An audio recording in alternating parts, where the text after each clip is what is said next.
هيثم، اصل مفيش حاجه. الله سبحانه وتعالى لما يجي يتكلم كثيرا وينهى عن الحزن والخوف والرهب، تتغير، الطاقه بتاعتك تبقى نظيفه واتبع زي ما ربنا قال. لا تحزن رغم الظروف، رغم كل الظروف ما تحزنش، وهتبقى بتنفذ اوامر الله سبحانه وتعالى. طب ايه اللي بيحصل لي تاني؟ آية. انت فاهم كام آية قرآنية؟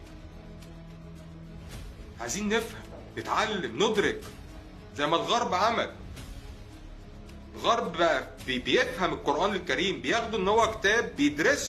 حد من الغرب تلاقيه عنده 100 و150 سنة وبيجري في الشارع. بتجري ليه يا فندم؟ ما هو اعتزل كل ما يؤذيه، هو اعتزل كل ما يؤذيه.